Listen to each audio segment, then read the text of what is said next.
everyone. Okay, take two. I don't know what's going on with my camera today. We have some bad storms that are heading this way, so I don't know if that has anything to do with the connection.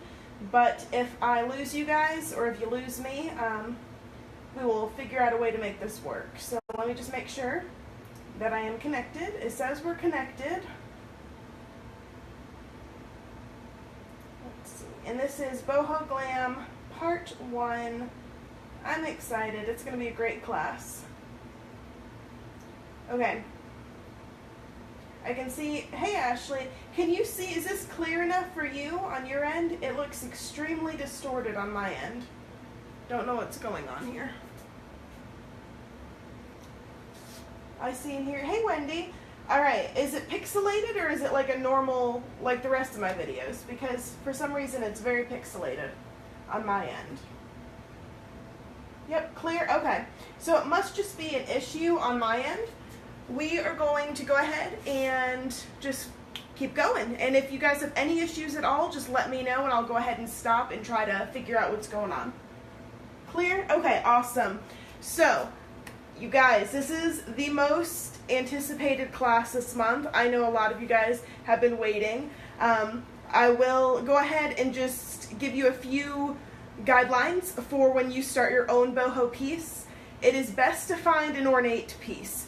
This is not an ornate piece, but this is the only piece that I had in the studio that was solid wood. I have a lot of Bombay pieces in the studio, but they have paint on them, like several. That one piece is black, but it has 3 layers of paint underneath, and it's not, you know, that's just going to be way too much work for this class. And then I have another Bombay piece, but it has, you know, it's made out of MDF. It's not solid wood, so it probably wouldn't give us the same results. So we're going to do the finish on this piece. However, when you're looking for a piece to do, try to find pieces that have a little bit more ornate details. You can always add the IOD molds along some of the flatter areas if you want more dimension and more depth. The only reason I say that is because when we apply the gold leaf, probably in a couple classes, not today, but when we apply the gold leaf to our finish, you know, it really picks up on any of the raised details. So it's going to be much better for you to get an ornate piece or apply some molds or some embellishments somehow. The second thing I want you guys to consider when picking out a piece for specifically this class is to find something with a medium to dark wood tone. So this is like a nice pecan-y color, it's pine. This is going to be great for this tutorial. Another thing is cherry, anything mahogany, anything dark wood, you definitely are going to have more contrast, because when we distress, the pink and the blue, you know, if you sand and it just has, you know, light pine or oak, it's not really going to give you as much dimension and as much contrast as we really want. So, first thing, get a solid wood piece. Second, get something that's ornate. Third, get something medium wood tone, okay? Let's see. Oh, hey, we've got quite a bit of people on here. Hey, everyone. Awesome. So, I'm just going to go ahead and get started. I've already sanded the majority of this down. I have not sanded down the top. So what I'm going to do is I'm just going to work on a few parts for the prep. Usually for the prep work in the classes, we go ahead and work on just a little section, and then I come back the next day and we work on the whole piece. So today we are going to be sanding with our Orbital sander and 100 grit sandpaper. Let me squeeze by you guys. So I have my Ryobi.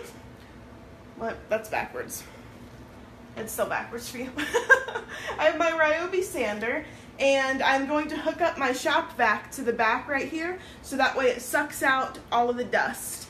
And I just have some old sandpaper on here now, but that's okay. It's old because I sanded the rest of this piece down. It's 100 grit, and all you really want to do for this one is get the surface prepped enough to where you can apply our shellac. So that's going to be in a couple steps. So first step, we're just going to go ahead and start sanding. So if you are listening, I would suggest that you turn your volume down, because in a second this is going to be very loud.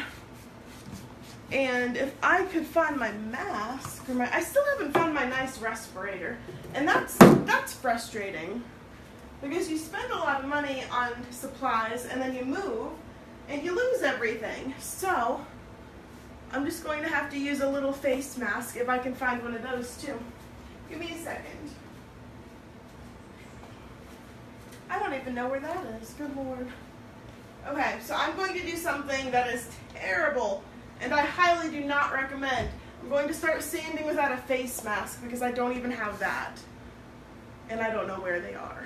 So we're just going to sand. It's going to take like 2 seconds for this surface. Let me check over here really quick just to make sure. Yeah, I have no idea where that went. I just had it a second ago, you guys. I'm over here losing everything.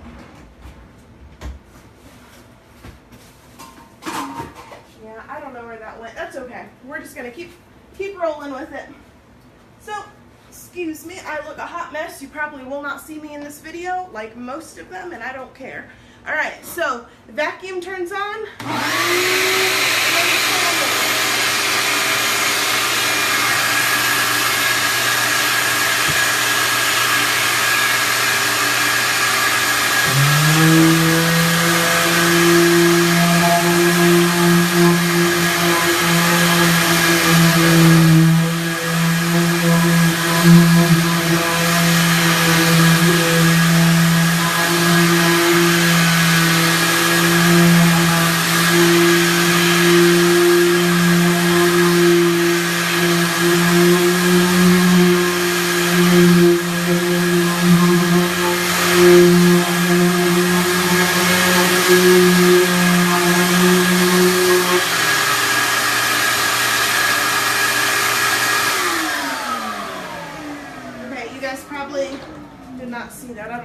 Camera's so low.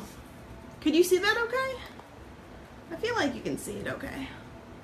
Alright, so basically I just went with the wood grain and just lightly distressed it. Lightly sand it with 100 grit sandpaper. It's already pretty coarse, so it rips off a lot of that finish. Now you don't want to sand all the way down to bare wood. What you want to do is you want to sand down the top layers of your top coat, so that way it's scuffed up. If you see any of your top coat that is still shiny, sand a little bit more. You want everything to be kind of scuffed up and to feel just slightly rough. If it feels slightly rough, that's perfect, because then you can apply your shellac and then that will adhere to the piece, and then the rest of the paints and everything else that we use are going to adhere to the shellac.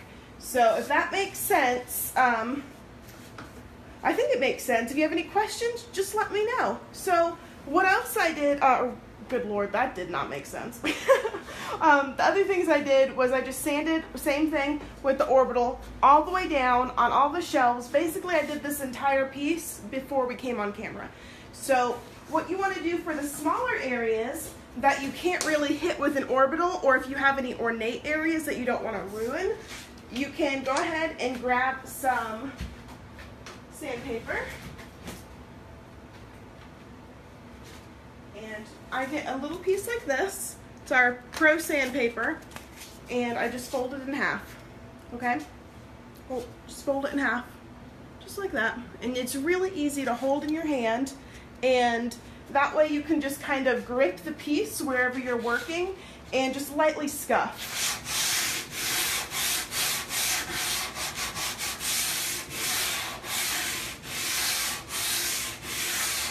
And you can see already the difference. It really does not take that long for this piece to get distressed or to be pressed.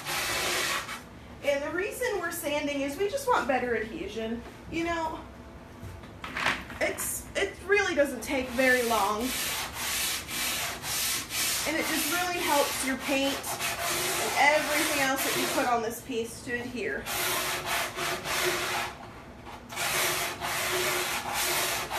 Alright, so I've lightly sanded the whole piece. I'm going to go ahead and move to the next step. Now the next step is cleaning your piece. And if you've gotten a piece, normally I suggest scrubbing it down first.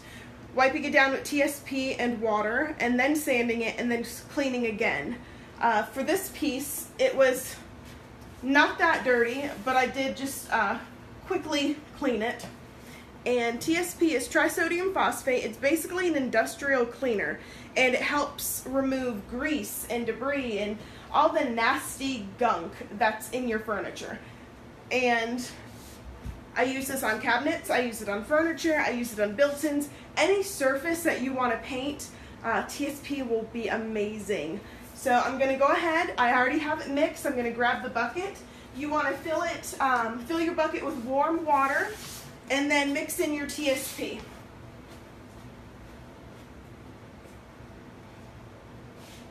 Now I already have my bucket ready from earlier, but you can see it's just a normal bucket, nothing fancy. And you want to make sure that you wear gloves, especially if you're using the TSP for the first time. Oh, I almost dropped them. I like to use my Glove Plus Nitrile Gloves. And the reason is because these resist chemicals and they're really easy to get on. I know some of the latex gloves, you can't get them on your hands, and sometimes they just stick to you and they don't want to work, and they're too thin, so then they rip. But these are really thick. They are awesome for lacquers and solvents and paint thinner, any type of chemical you're using. They are amazing. But definitely wear gloves, because TSP, if you have little cuts or hangnails, they will definitely it'll get in your nails and it'll burn, or any cuts, and it'll burn your skin and it'll hurt.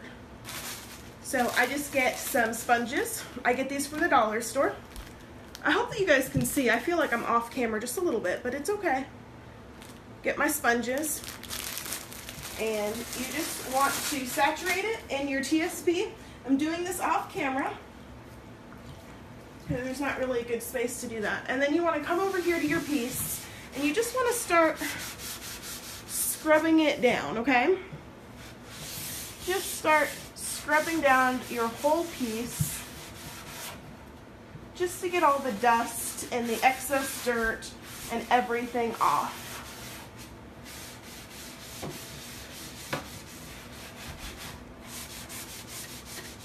Now I've already scrubbed most of this, but I'm just kind of wiping it off real quick because we did just sand, so there's probably still some more dust stuck on here. And then you'll notice your sponge gets a little bit dirty, so just squeeze it into some water and get all that dirt out of there, and just keep going. Move on to the next area.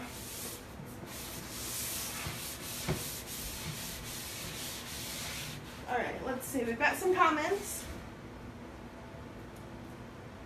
Judy says she can see the sponges. Wendy says, hate to leave, but moving duties take precedence. I'll catch the replay. Oh, I hope you have fun moving. I hate moving. That's my least favorite thing to do. But yeah, just catch the replay. So all we're going to be doing is scrubbing this piece down and really get into all those little nooks and crannies. And you can see just how dirty this is. I am so off with this camera, but it's okay. We're working through it.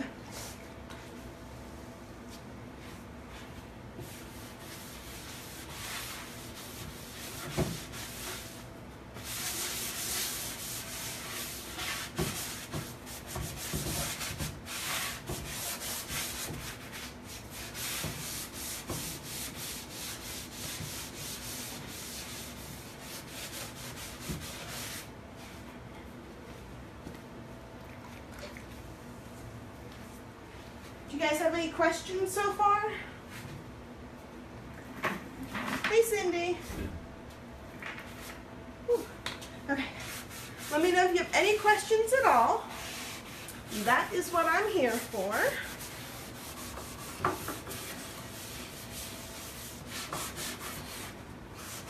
And again, this is my second time cleaning this specific piece. So if you see me miss a few areas, that's okay. You just really want to get all of the dust off of the piece, especially after sanding. So after you're done with that, put your bucket away. So that way it's out of your way and then you don't accidentally trip over it or something, because that would be bad.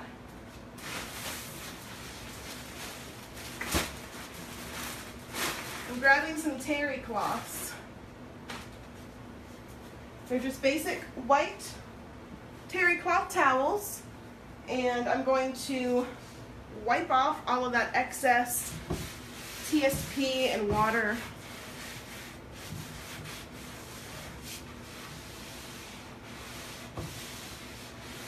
And then you can spritz some water on your rag and it'll get even more of the dust and dirt off. And I just have a normal water bottle with some tap water. And I'm just lightly wiping everything off, making sure it's nice and clean. And then use the opposite side to kind of go back over and let it dry.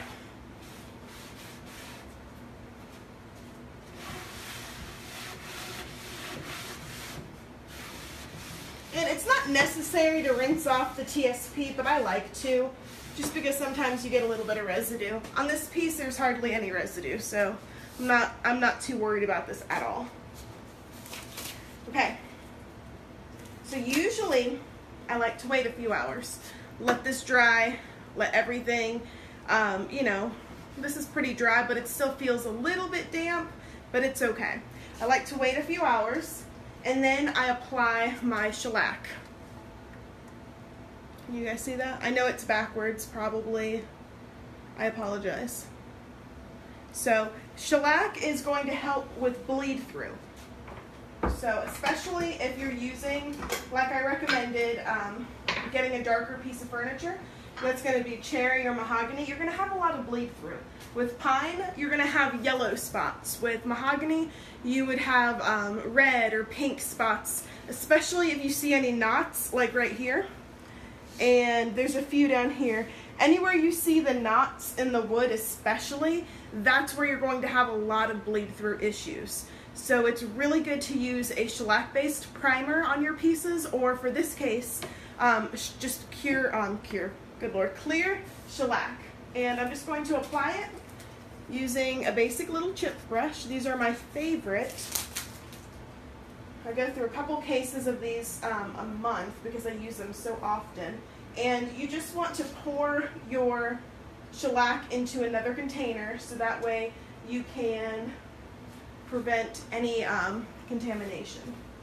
So I'm going to leave this right here for just a second. I'm like squeezing behind all this stuff. I'm still organizing my studio. So one of these days it'll all be together and I won't have to squeeze around in all these little corners and stuff. So you just have a little container just like that. And let me see if I can get on camera and do this. I don't know if this is a good idea. Alright, can you guys see this? Just pouring shellac into this container. Now this looks like apple cider, but don't drink it because it's nasty.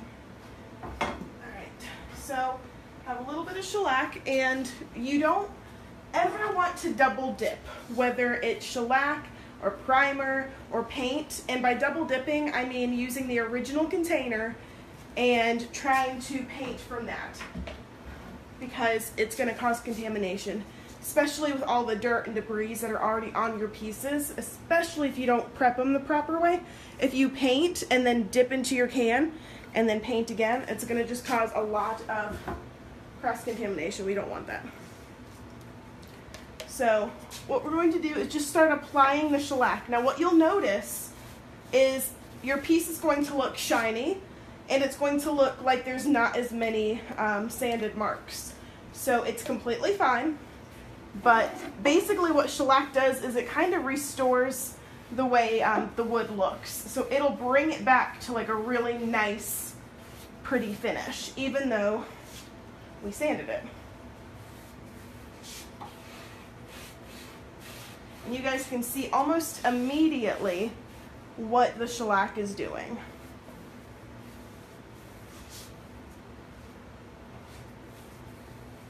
I've had a few people ask if you can use shellac as a top coat.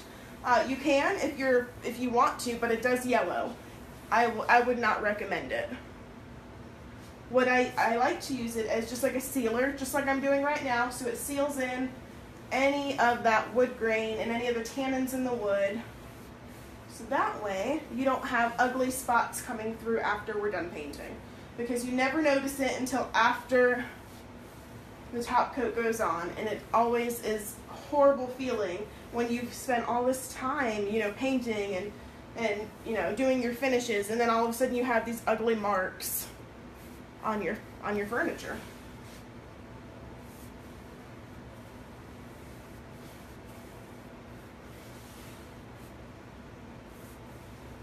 And one decent coat. I wouldn't say do it too thin, but also don't do it super thick. It's not necessary. One good coat should be good. If you notice bleed through on your piece immediately, you know, try to go ahead and do another coat. This especially is for if you ever do a piece with primer. I use a Zinnser Shellac based primer, and if you have bleed through on a piece, it'll pull it through almost immediately with that primer. Especially if it's bad bleed through, it'll turn pink or yellow, and then you just want to do another coat.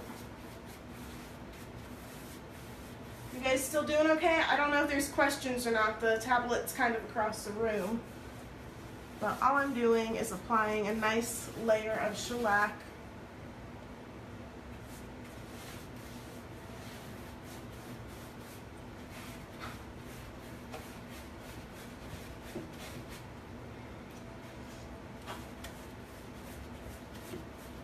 Because this piece is kind of open, I'm doing it on the inside here of the shelf as well on the sides.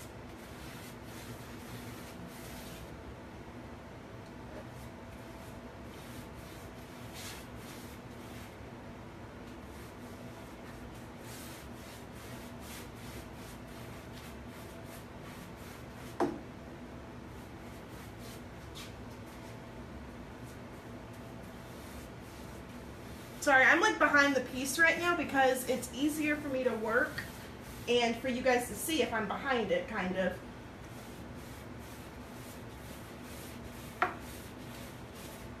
I would definitely recommend wearing a mask while using this, or opening up a window, having a fan nearby, because this stuff smells.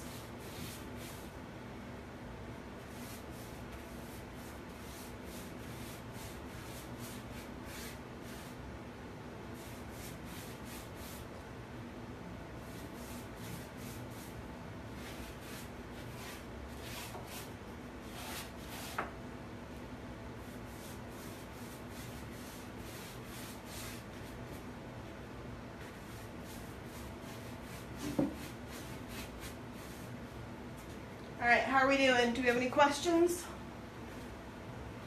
Whew.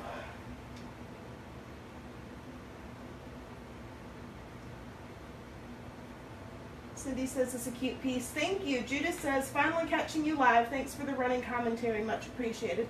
Yeah, no problem. I thought it might be kind of boring if you just see like a paintbrush moving and then like me nowhere in sight. So that might be a little weird. And all we're doing is just making sure we get a nice coat. Can you guys tell the difference already, just in the areas that I've shellacked and the areas that I haven't? It's really bringing out all that natural wood grain. And this wood is so pretty on its own. I almost feel bad painting it. Don't tell anybody I said that, though.